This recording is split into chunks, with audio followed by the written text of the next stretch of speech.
my eyes see the storm, come near me. When I'm drowned with what the world gives me, when the tides all around are rising, still your faithful love surrounds. You are my peace, you anchor my heart.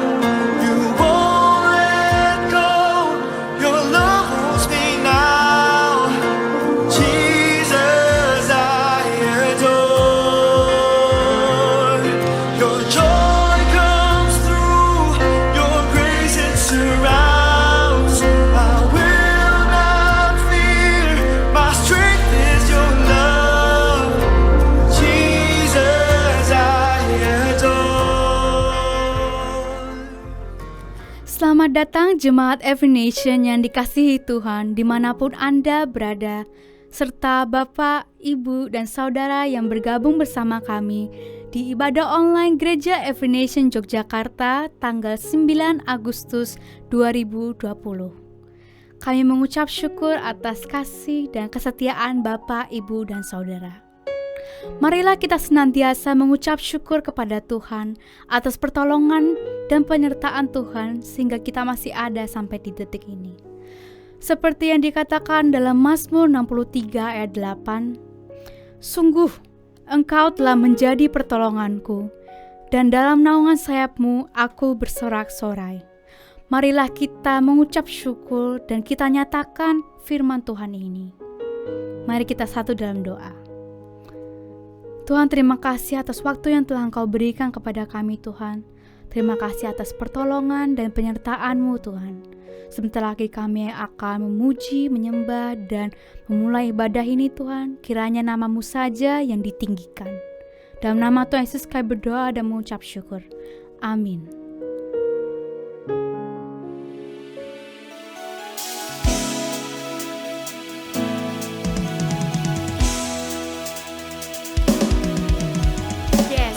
Marilah kita memuji namanya, kita akan bersorak-sorak bersama, kita akan meninggikan namanya.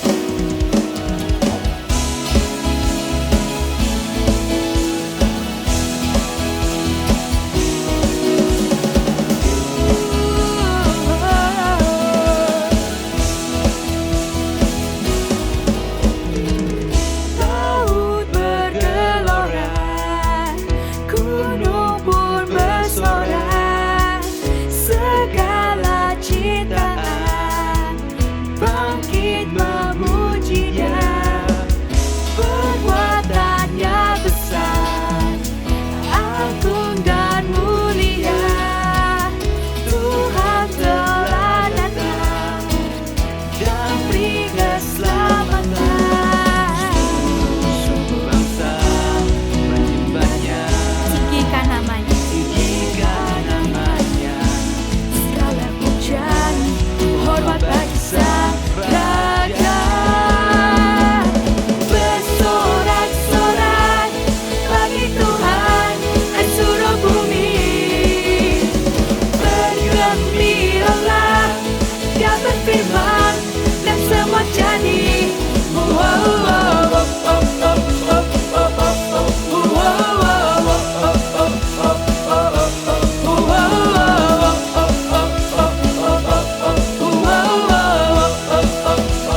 semua jadi.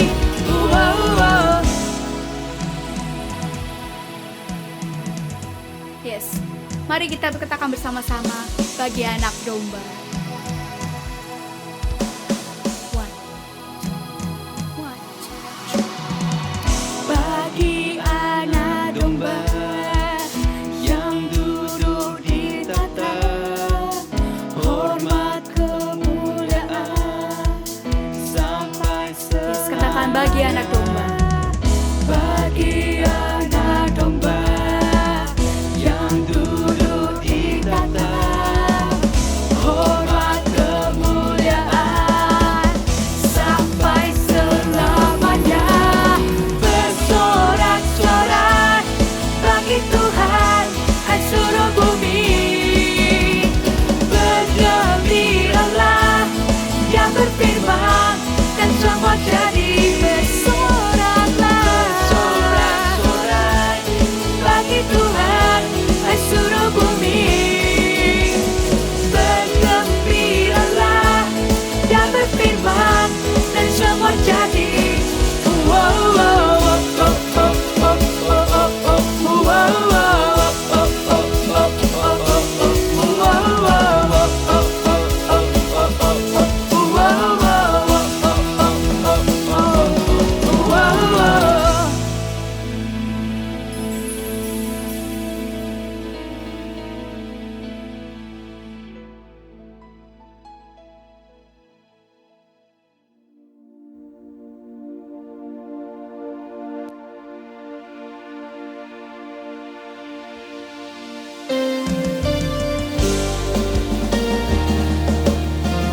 Church, let us realize how great our God is.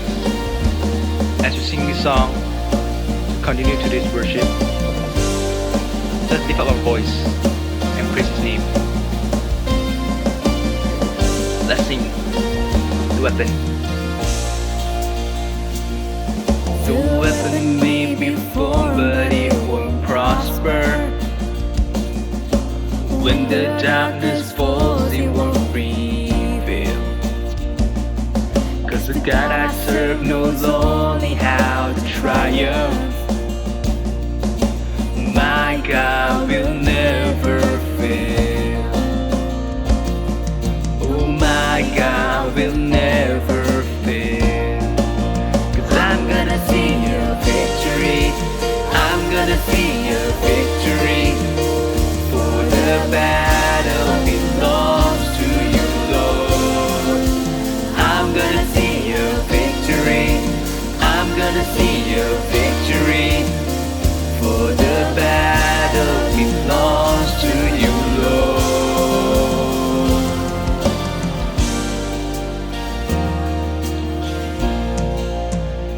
There's power. There's power in the mighty name of Jesus.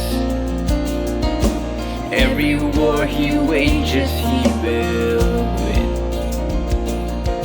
Oh, I'm not backing down from any giants. I know how this story ends. I'm gonna see your victory. I'm gonna see your victory. For the battle belongs to you, Lord. I'm gonna see your victory. I'm gonna see your victory. For the battle belongs to you, Lord.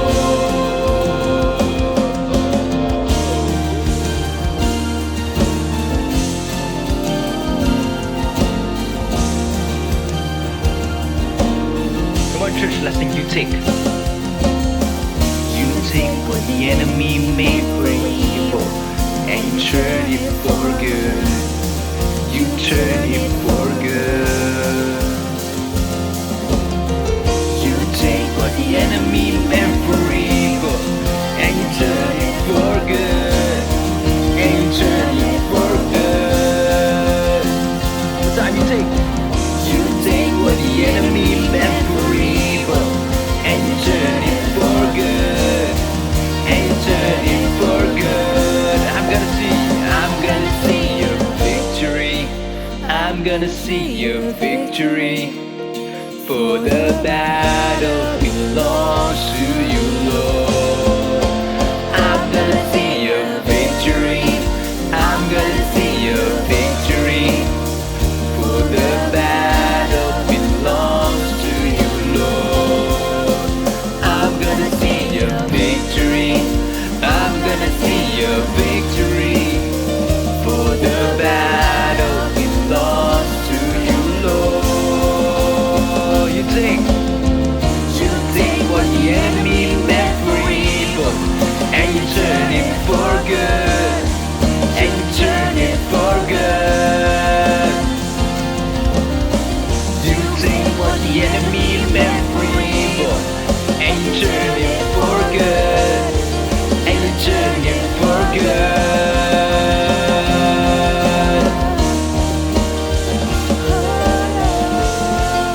You work in this place, Lord.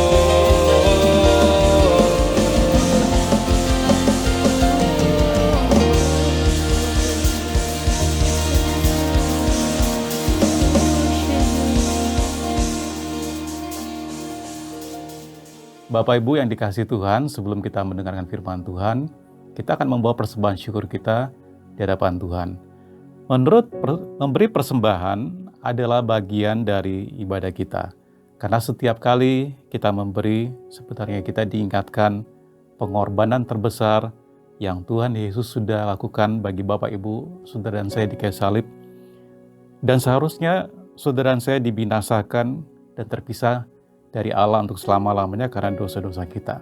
Tapi Tuhan Yesus menggantikan tempat kita dan mati di kayu salib sebagai korban penebus dosa kita semuanya. Jadi sewaktu kita membawa persembahan, kita sebenarnya adalah ungkapan syukur atas apa yang telah Tuhan Yesus lakukan. Menurut saya ini yang menjadi alasan kenapa persembahannya Kain ditolak dan persembahannya Habel diterima.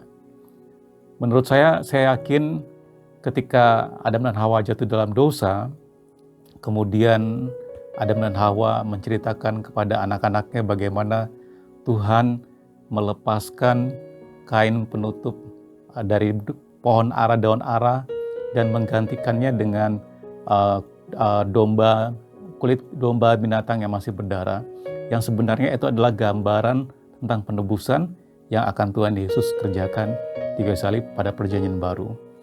Ketika Habel mendengarkan dan memperhatikan, dia melakukannya, dia mempersembahkan domba yang terbaik, karena Habel ada peternak dan Kain adalah petani. Tetapi menurut saya bukannya sekedar karena jenis persembahannya, tetapi Habel mengingat cerita tentang bagaimana Tuhan mengorbankan domba sebagai korban. Nah, saya yakin Bapak Ibu dalam konteks perjanjian baru atau dalam hari ini, ucapan syukur itulah yang membuat persembahan Habel diterima di hadapan Tuhan.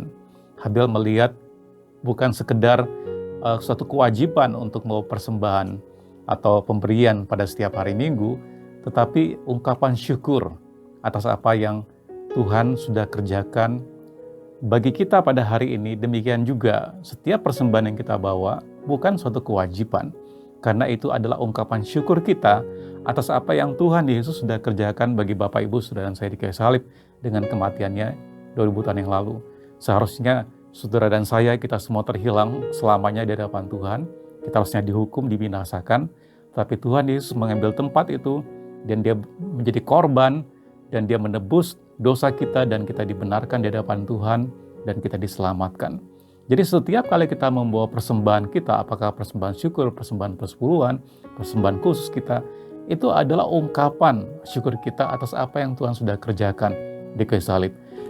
Dalam 2 Korintus pasal yang ke-9 ayat yang ke-7 dikatakan, hendaklah masing-masing memberikan menurut kerelaan hatinya, jangan dengan sedih hati atau karena paksaan, sebab Allah mengasihi orang-orang yang memberi dengan sukacita. Dan Allah sanggup melimpahkan segala kasih karunia kepada kamu, supaya kamu senantiasa berkecukupan di dalam segala sesuatu, dan malah berkelebihan di dalam pelbagai kebajikan. Waktu kita membawa persembahan kita, jangan karena dengan sedih, terpaksa, tapi mari kita membawa persembahan kita dengan sukacita, karena itu adalah ekspresi ucapan syukur kita atas apa yang Tuhan sudah kerjakan di kayu salib 2000 tahun yang lalu. Mari kita berdoa. Tuhan yang kami sembah dalam nama Yesus Kristus, Tuhan dan Juru Selamat kami, terima kasih Tuhan, jika hari ini kami diberikan kesempatan untuk membawa persembahan kami, dan biar kami mengungkapkan syukur kami atas persembahan ini sebagai tanda bahwa kami mengucap syukur atas pekerjaan-Mu di kayu salib bagi semua kami. Terima kasih Tuhan, berkati setiap anak-anak-Mu, kami semua yang memberi dengan sukacita. Di dalam nama Tuhan Yesus Kristus kami berdoa, mengucap syukur. Amin.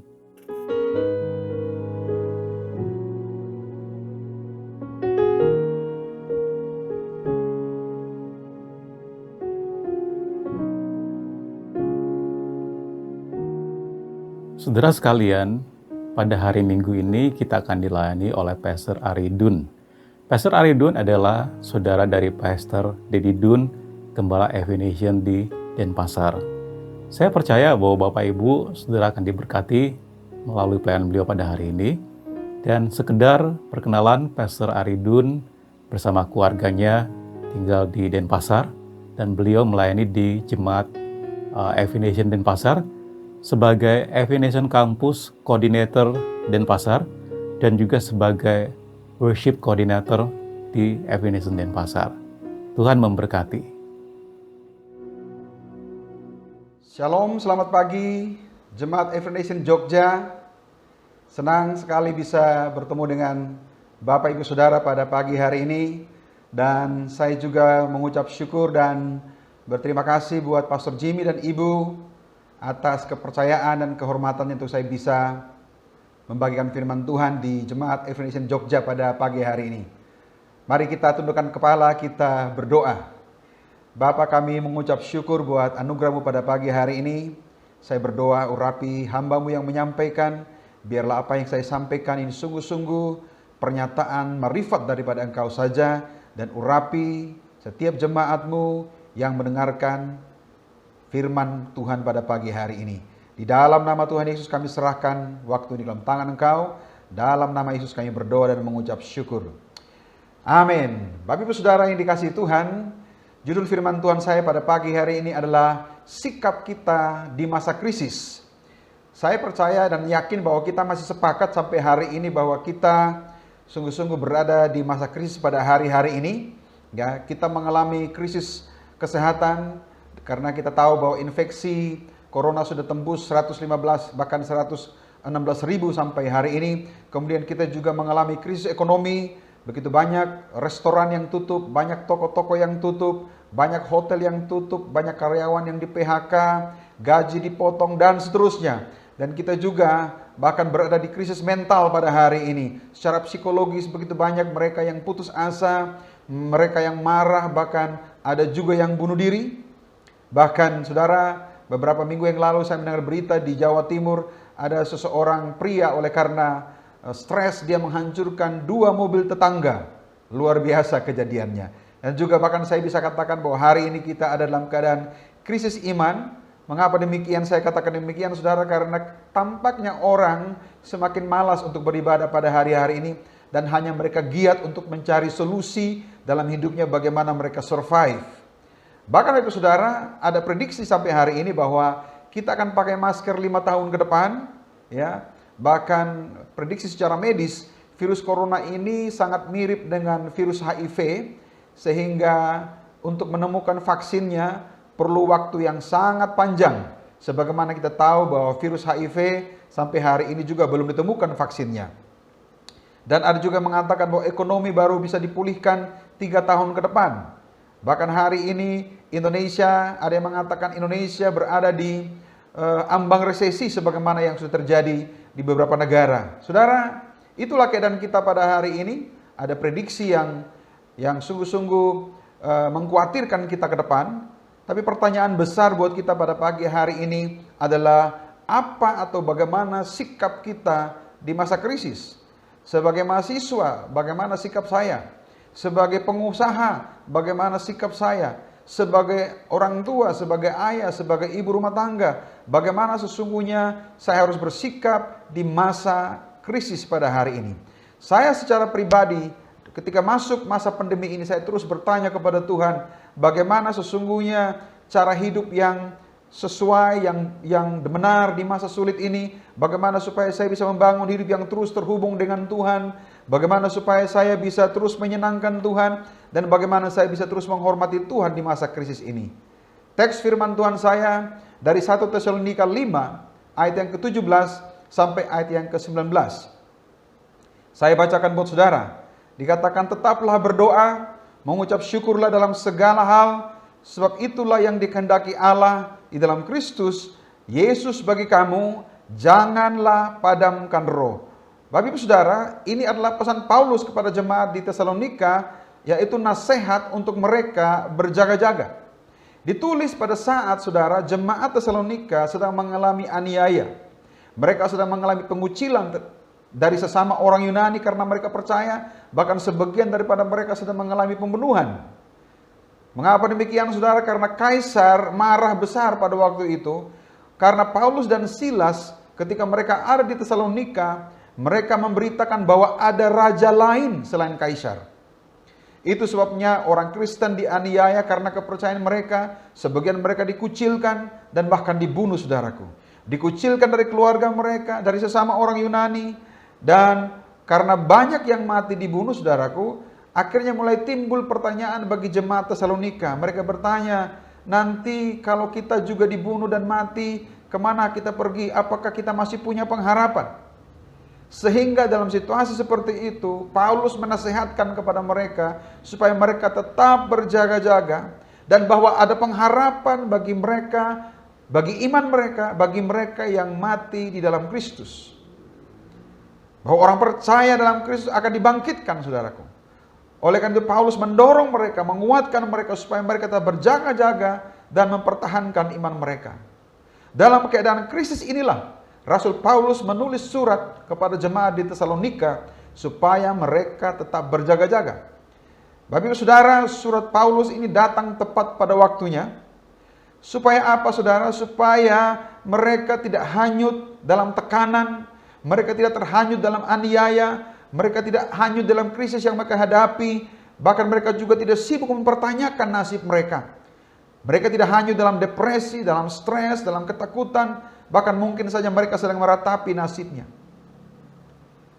Bapak Ibu Saudara yang dikasihi Tuhan, pesan yang sama untuk kita pada hari ini di masa krisis corona ini. Sebagian dari saudara mungkin saja mengalami dampak dari krisis corona. Mungkin saja ada yang dipotong gajinya, mungkin saja ada yang perusahaannya omsetnya menurun, mungkin kembali ke titik nol, atau mungkin saja ada yang di PHK pada hari-hari ini. Mungkin seperti kita sedang dianiaya pada hari ini. Hidup kita seperti dianiaya, seperti terancam, ada ketakutan. Kita bahkan tidak bebas mau kemana-mana, karena terus ada ketakutan akan terinfeksi. Kita di PHK, gaji dipotong, penghasilan menurun, ekonomi keluarga menurun, dan seterusnya. Tapi pesan Paulus bagi kita adalah, jangan sampai kita hanyut, jangan sampai kita terlena dengan keadaan ini. Jangan sampai kita lupa hal yang terutama. Tetap berjaga-jaga. Supaya apa saudara? Supaya kita tetap melakukan yang benar dan tetap mempertahankan iman kita.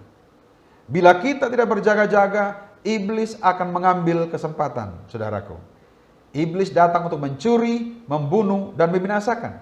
Semua kita tahu, masih teringat mungkin sebuah acara di RCTI yang mengatakan, waspada, waspadalah, waspadalah. Kejahatan terjadi bukan hanya karena ada niat pelakunya, ya, Bang Napi, saudara, tapi juga karena ada kesempatan.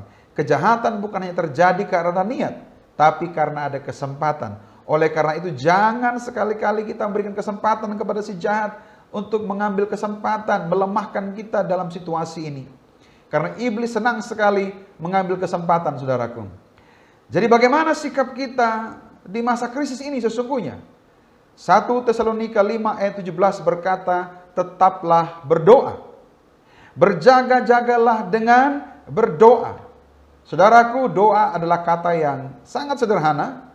Tapi maksud Paulus di sini adalah supaya jemaat Tesalonika mereka tetap berdoa, mereka konsisten berdoa, baik dalam keadaan baik maupun juga dalam keadaan buruk. Paulus tahu betul bahwa kebutuhan utama mereka adalah berdoa. Bukannya hanyut dalam keadaan, bukan hanyut dalam situasi penganiayaan dan penderitaan yang mereka alami, tapi supaya mereka tetap berjaga-jaga. Dan Paulus memberikan pesan bahwa doa adalah kebutuhan terbesar di masa krisis.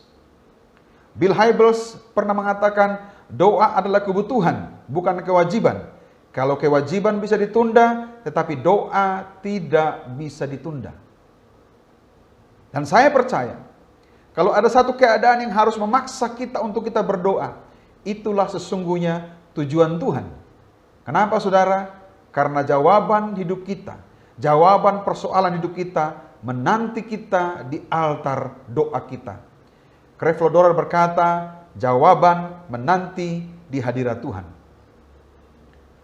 Suatu hari pengalaman saya ke saudara ketika masuk ke masa krisis karena COVID ini, saudaraku, mungkin sebagian besar kita tahu bahwa kita mengalami penghasilan yang menurun. Saya mengalami penghasilan yang menurun, saudaraku. Dan karena situasi itu saya mulai melihat kekurangan saya mulai fokus kepada diri saya, dan akhirnya saudara, singkat cerita, saya mulai ketakutan, saya cemas, dan saya mengalami kebingungan. Saya tidak bisa tidur beberapa malam. Sampai suatu ketika saya sedang tertidur, Roh Kudus membangunkan saya jam 3:30 pagi dan menuntun saya untuk berdoa kepada Tuhan, mengadakan pengakuan iman kepada Tuhan. Di titik itulah saya mengalami kelepasan, saya mengalami kemenangan, dan saya mengalami sukacita. Dan saya juga mengatakan bahwa di masa corona ini, saya sungguh-sungguh belajar, saudaraku, bagaimana berdoa yang konsisten di masa krisis. Saya memang belum menerima semua jawaban doa saya. Saya belum bahkan mendapatkan apa-apa dari doa-doa saya di masa krisis ini. Malah saya kehilangan, justru saya kehilangan. Kehilangan apa, saudara? Saya kehilangan egoisme, saya kehilangan kesombongan, saya kehilangan depresi, saya kehilangan kekhawatiran, saya kehilangan kecemasan. Semakin saya berdoa, semakin saya bersukacita, semakin saya beriman, semakin saya percaya. Itulah doa yang konsisten ketika kita mulai membangunnya. Saudaraku, semakin kita berdoa, kita akan semakin rendah hati, kita semakin bersukacita, kita semakin beriman, kita semakin bergairah dalam hidup ini. Doa yang konsisten adalah upaya menaklukkan kehendak kita kepada kehendak Allah. Satu contoh Alkitab bagaimana doa yang konsisten, kita bisa belajar dari Daniel. Di Daniel pasal yang ketiga, dikatakan bahwa Daniel berdoa 3 kali sehari dalam keadaan baik-baik. Bahkan ketika di dalam ancaman sekalipun, Daniel tetap konsisten berdoa 3 kali sehari. Saudara, kita tahu ceritanya, ada begitu banyak orang berusaha mencari kesalahan Daniel, ya, dan Daniel diancam akan dibunuh oleh karena dia tidak mengikuti titah raja. Tetapi saudaraku, dalam keadaan ancaman sekalipun, dalam keadaan krisis sekalipun, Daniel tetap berdoa 3 kali sehari. Saudaraku, tetaplah berdoa, konsisten berdoa di masa krisis ini. Karena doa yang konsisten adalah menaklukkan kehendak kita kepada Allah, dan titik itulah Allah bekerja untuk menyatakan kuasanya kepada kita. Bagaimana caranya membangun doa yang konsisten? Sederhana. Saya melatihnya mulai dengan cara saya sebut dengan 6-30-31. Saya berkomitmen berdoa setiap jam 6 pagi, 30 menit selama 31 hari. Jadi saya sebut dengan program 6-30-31. Saya percaya saudara juga bisa melakukannya untuk bagaimana kita membangun doa yang konsisten. Lalu contoh yang kedua, lalu bagaimana sikap kita selanjutnya? Bagaimana sikap kita selanjutnya untuk berjaga-jaga? 1 Tesalonika 5 ayat 18 berkata, mengucap syukurlah dalam segala hal, sebab itulah yang dikehendaki Allah. Berjaga-jagalah dengan mengucap syukur. Pesan Paulus kepada jemaat di Tesalonika, tetaplah mengucap syukur. Mengapa demikian?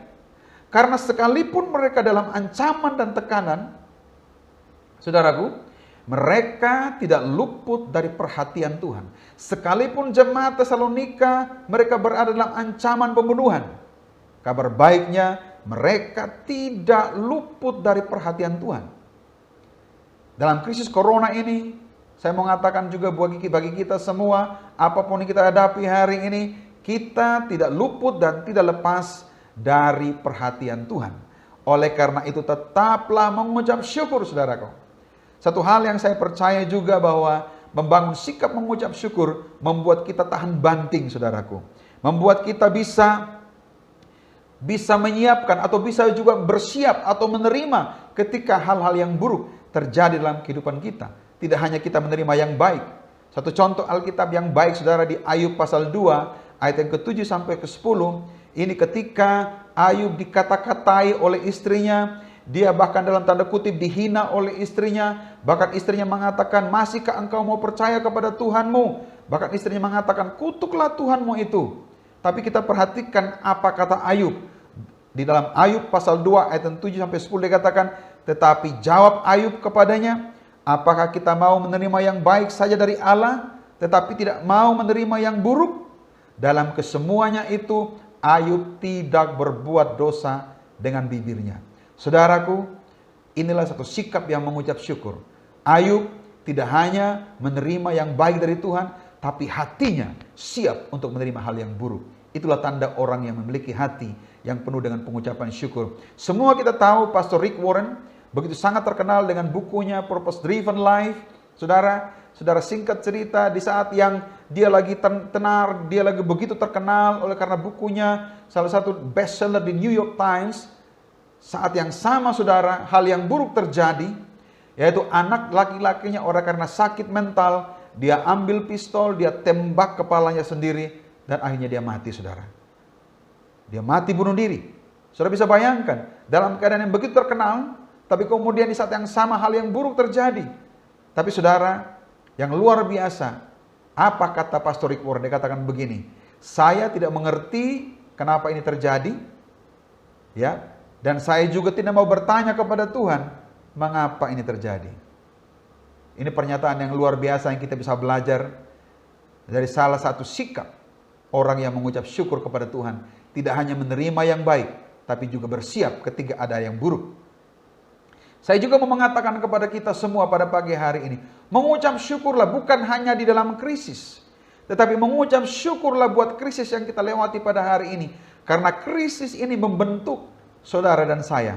Seorang sahabat saya berkata, penderitaan jauh lebih kuat membentuk seseorang daripada kemakmuran dan hiburan duniawi. Lewat masalah hidup, rasa sakit, duka dan sengsara yang sedang kita alami saat ini, pasti akan keluar nyanyian manis, puisi yang indah, dan kisah hidup yang sangat inspiratif. Hasil dari kesengsaraan dan air mata menghasilkan semangat besar dan hidup yang diberkati. Saudara, dari penderitaan akan lahir nyanyian manis.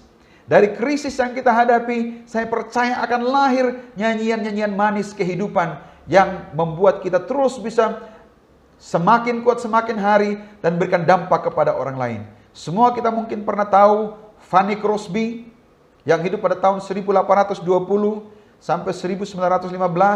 Dialah pencipta lagu Hymn Blessed Assurance. Kalau saudara tahu dalam bahasa Indonesianya, ku berbahagia, yakin teguh, Yesus abadi. Masih saudara tahu ya? Aku bernyanyi bahagia. Itu lagu yang diciptakan, saudara. Bapak Ibu saudara, Fanny Crosby ini, dia buta sejak masa kecilnya. Saudara, buta sejak kecil kita bisa bayangkan bagaimana menderitanya. Dia tidak bisa menikmati masa kecilnya. Dia tidak bisa bermain bersama-sama dengan teman-temannya. Yang normal mereka bisa menikmati keindahan alam, bermain bersama-sama dengan keluarga dan handai tolan. Tetapi Fanny Crosby, dia tidak mengalami hal yang dialami oleh teman-teman yang normal. Jadi kita bisa bayangkan sulitnya, menderitanya ketika orang mengalami kebutaan. Tapi saudaraku, dalam keadaan krisis seperti itu, Fanny Crosby tidak pernah komplain dari hidupnya. Dia tidak mengeluh kepada Tuhan. Tapi yang dia katakan begini, apa yang saya bisa lakukan untuk bisa mengisi hidup ini agar menjadi berkat bagi banyak orang. Saudaraku, dari penderitaan Dia tidak pernah komplain. Dia hanya mengatakan, apa yang saya bisa lakukan kepada Tuhan? Akhirnya saudaraku, dalam keadaan yang buta, keluar nyanyian manis dari hidupnya, yang sampai hari ini lagunya masih kita nyanyikan dan masih menjadi berkat bagi saudara. Aku bernyanyi bahagia. Semua saudara pasti tahu lagunya saudara ya. Oleh karena saya mengatakan kepada kita semua, mengucap syukurlah di dalam keadaan krisis. Justru karena krisis saudara, kita jadi kreatif. Kami mengalami di Denpasar, di masa krisis corona ini, ibu-ibu semakin pintar buat kue, bapak-bapaknya semakin pintar masak saudaraku. Istri saya awalnya hanya bisa bikin donat, sesuai dengan namanya Dona.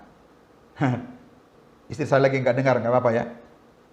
Tetapi saudara, dengan di masa krisis ini, yang tadi hanya bisa donat saudara, sekarang dia bisa bikin pizza, dia bisa bikin risoles, bisa bikin roti sobek, bisa bikin banoffee, bahkan juga bisa bikin bakpao, bahkan bisa bikin es krim saudaraku.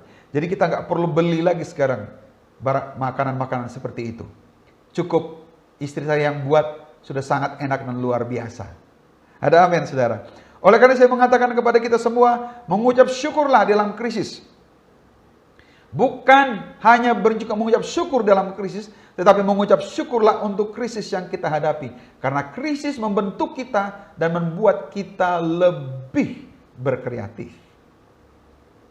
Kemudian sikap yang terakhir yang tidak kalah pentingnya adalah jangan padamkan roh. 1 Tesalonika 5 ayat 19. Berjaga-jagalah dengan tetap dipimpin oleh Roh Kudus. Apa pesan Paulus dengan mengatakan jangan padamkan roh? Paulus mau mengatakan begini, bahwa di masa krisis ini, jangan sampai kita mengizinkan kita dipimpin oleh kehendak kita sendiri, oleh pikiran kita, oleh egoisme kita, oleh kedagingan kita. Karena satu-satunya hal yang bisa melemahkan iman kita adalah masa krisis. Oleh karena itu Paulus mengatakan jangan padamkan roh. Paulus mendorong jemaat di Tesalonika supaya di dalam masa tekanan ini mereka tetap mengizinkan mereka dipimpin oleh Roh Kudus, bukan dipimpin oleh kedagingan saudara.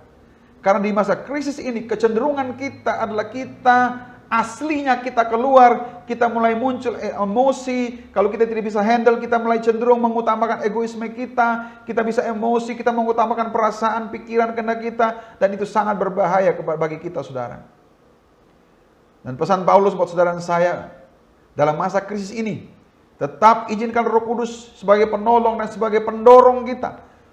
Untuk apa? Untuk dia senantiasa memimpin kita kepada kebenaran. Supaya kita tetap melakukan yang benar, saudaraku. Bapak Ibu Saudara, di masa corona ini, kita tahu semua, bahkan kami juga mengalami masa-masa yang sulit di Denpasar. Tapi yang kami tetap lakukan adalah, yang paling hal yang utama kami lakukan, kami membuka kesempatan untuk terus melakukan respon sosial. Kami banyak ambil kesempatan memberkati mahasiswa-mahasiswa, memberkati keluarga-keluarga mereka yang membutuhkan di masa corona. Baik itu dari keuangan kami pribadi maupun juga dari gereja, saudaraku. Dan saya percaya ketika kita mengizinkan Roh Kudus telah memimpin kita di masa corona ini, di masa krisis, saya percaya kita akan terus berkreatif, kita semakin kuat, bahkan kita akan jadi semakin menjadi berkat. Terus memuridkan, terus melakukan yang benar, dan terus melakukan respon sosial yang akan menjadi berkat bagi banyak orang. Saudaraku, sebagai penutup, J.R. Miller menulis, banyak dari kita merasa hidup ini keras dan penuh rasa sakit. Kita tidak dapat menghindari hal-hal ini, tetapi kita tidak seharusnya membiarkan pengalaman yang keras mematikan kepekaan kita atau membuat kita pahit dan masam. Masalah sebenarnya dari hidup adalah menjaga hati kita tetap manis dan lembut dalam kondisi dan pengalaman yang paling sulit sekalipun. Pesan buat kita semua pada pagi hari ini, berjaga-jagalah dengan konsisten berdoa, berjaga-jagalah dengan terus mengucap syukur, berjaga-jagalah dengan tetap memberi diri dipimpin oleh Roh Kudus. Matius 26 ayat 41 berkata, berjaga-jagalah dan berdoalah supaya kamu jangan jatuh ke dalam pencobaan. Roh memang penurut, tetapi daging lemah. Demikian firman Tuhan buat saudara pada pagi hari ini. Mari kita berdoa. Bapa di sorga, saya berdoa biarlah firman yang kami dengar pada pagi hari ini tidak hanya menjadi pengetahuan atau sekedar menginspirasi kami, tapi biarlah firman ini tertanam dalam setiap roh kami dan membawa transformasi hidup di dalam setiap kehidupan kami. Terima kasih Bapa, di dalam nama Tuhan Yesus aku berdoa dan mengucap syukur. Haleluya. Amin. Tuhan memberkati saudara. Selamat hari Minggu.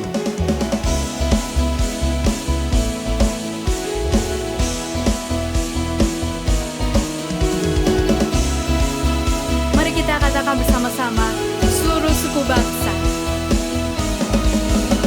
Seluruh suku bangsa menyembah Dia, tinggikan namanya. Segala pujian, hormat bagi Sang Raja. Bersorak-sorai bagi Tuhan, hai seluruh bumi. Bergembiralah, Dia berfirman dan semua jadi. Bersorak-sorai bagi Tuhan, hai seluruh bumi. Bergembiralah, Dia berfirman dan semua jadi.